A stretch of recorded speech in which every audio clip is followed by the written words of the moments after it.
BNP এবার যে কঠিন অবস্থান নিয়েছে তাতে একের পর এক সুফল পাচ্ছে, একের পর এক পরিস্থিতির অগ্রগতি হচ্ছে, নতুন নতুন ধাপ সরকারে দৌড়ঝাঁপ শুরু হয়েছে। দর্শক, ভারতীয় পণ্য বর্জনের যে ক্যাম্পেইন, সেই ক্যাম্পেইনে বিএনপির যে সংহতি এবং বিএনপির যে রাজনৈতিক অবস্থান, ভারতীয় আধিপত্যবাদের বিরুদ্ধে বিএনপির যে সংগ্রাম, বিএনপির যে বার্তা, বিএনপির যে রাজনৈতিক প্রচেষ্টা, ভারতের ক্ষমতাসীনদেরকে বার্তা দেওয়ার যে চেষ্টা, এই চেষ্টায় যত সুফল আসবে, যত ঘটনা ঘটবে, যত অগ্রগতি হয়, প্রত্যেকটা খবর আপনাদের সামনে হাজির করব দর্শক। এবং আমরা চাইব যে আপনারা এখানে বিএনপিকে সমর্থন করবেন। ভারতীয় আধিপত্যবাদের বিরুদ্ধে যে কোনো লড়াইকে কার্যকরভাবে আপনাদের সমর্থন চাই। সোশ্যাল মিডিয়ায় ভারতীয় আধিপত্যবাদের বিরুদ্ধে এই আলোচনাগুলো ছড়িয়ে দিবেন আপনারা। দর্শক, প্রত্যেকটা ঘটনা যেহেতু আমরা আপনাদের কাছে উপস্থাপন করতে চাই, জাতিকে জানিয়ে দিতে চাই, আমরা 6 এপ্রিল 2024 বিশ্লেষণ করছি। ভারত বিরোধী অবস্থান নিয়ে বিএনপি এখন আবোল তাবোল বলছে, এই কথা বলছেন সরকারের মন্ত্রী। একদিকে ভারতের সরকারের পক্ষ থেকে রিয়াকশন, আরেকদিকে মাননীয় প্রধানমন্ত্রীর রিয়াকশন, ওবায়দুল কাদেরের একের পর রিয়াকশন, ডক্টর হাসান মাহমুদের একের পর এক রিয়াকশন। এখন আরেক মন্ত্রী বিএনপির বিরুদ্ধে খেপেছে, এটা আরেক সুফল। দর্শক, একটু আপনাদেরকে শোনাতে চাই। মাননীয় আইনমন্ত্রী আনিসুল হক বলেছেন, বিএনপি নিজ দলের অস্তিত্ব নিয়ে ভয় এখন আবোল তাবোল বলছে।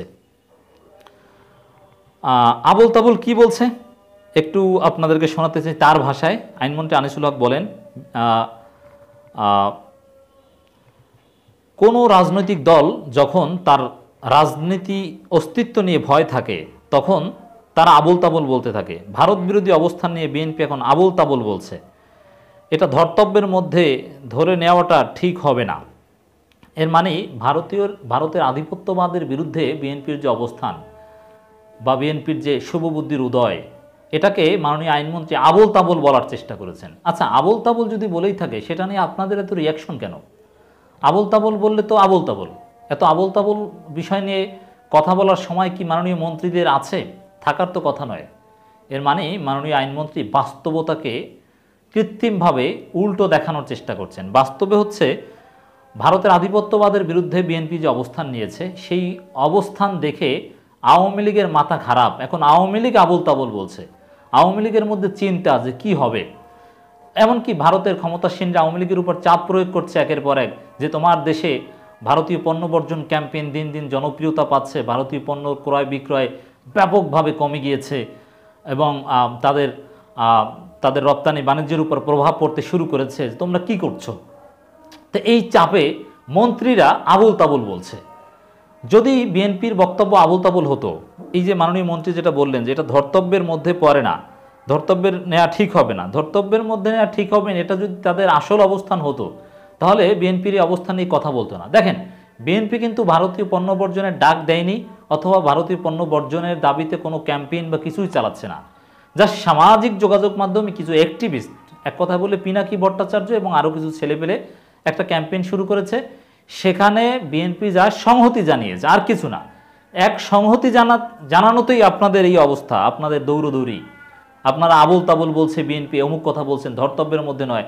আসলে এটা সরকারের কাছে মারাত্মক ধর্তব্যের মধ্যে পড়ে এবং বিএনপির এই অবস্থান, বিএনপির এই কঠিন অবস্থান, ভারতের আধিপত্যবাদের বিরুদ্ধে কথা বলা এবং ভারত বিরোধিতা না, এবং ভারতীয় পণ্য বর্জন ক্যাম্পেইনে সংহতি জানানো, এতে সরকারের উপর প্রভাব পড়েছে, যার ফলে সরকার এখন ভারতের চাপে আবোল তাবোল বলছে। ভারতের সামনে নির্বাচনের আগে বাংলাদেশে ভারতীয় পণ্য বর্জন ক্যাম্পেইন, এটা ক্ষমতাসীনদের জন্য একটা মারাত্মক চাপ, বিজেপির জন্য একটা চাপ। অতএব সেই চাপ ঝাল মেটানোর চেষ্টা আওয়ামী লীগের উপর চাপ দিয়ে ভারত চেষ্টা করবে। আরও নানান বিষয়ে কথা বলেছেন মাননীয় মন্ত্রী। হঠাৎ কেন পাহাড় অশান্ত? সাংবাদিকদের এমন প্রশ্নের জবাবে আনিসুল হক বলেন, এ বিষয়ে আরও তথ্য জানা প্রয়োজন, সেই বিষয়ে জেনে মন্তব্য করবেন। আইনমন্ত্রী জেনে মন্তব্য করতে হবে, অথচ এই ঘটনা শুরু হওয়ার 3-4 দিন পর তার কাছে প্রশ্ন করা হচ্ছে, তিনি এটা জানেন না। এর মানে দেখেন সরকারে কি চলছে। মেট্রো রেলের ভাড়ার উপরে 15% ভ্যাট বসানো হবে, এটা ওবায়দুল কাদের জানেন না। আবার পাহাড়ে কি ঘটছে এটা সমগ্র জাতি জানে। টাকা পয়সা নিয়ে যায়, ব্যাংকের ম্যানেজারকে অপহরণ করে নিয়ে যায়, থানায় হামলা করে গোলাগুলি হয়ে যায়, পুলিশকে পিটায়, এটা আইনমন্ত্রী জানবেন না, তাহলে সরকার চালায় কারা? তাহলে কি করেন? আমাদের মাননীয় সিইসির মতো নির্বাচনের দিন যেরকম ঘুমায়, তা এখন কি দেশে এরকম অস্থিতিশীল পরিস্থিতি চলছে, পার্বত্য চট্টগ্রাম অশান্ত, তা মন্ত্রীরা কি ঘুমায় নাকি? এগুলো তো আসলে সরকারের মারাত্মক ব্যর্থতা। দর্শক, তা বিএনপির অবস্থানে যে কাজ হচ্ছে, ভারতের আধিপত্যবাদের বিরোধিতার অবস্থানে, তার একটা প্রমাণ হচ্ছে এই যে সরকারের মন্ত্রীদের একের পর এক রিয়াকশন। সর্বশেষ বিএনপির সুফল, আইনমন্ত্রীর এই কঠিন রিয়াকশন, আবোল তাবোল বিএনপি নাকি বলছে সেই কথা বলা।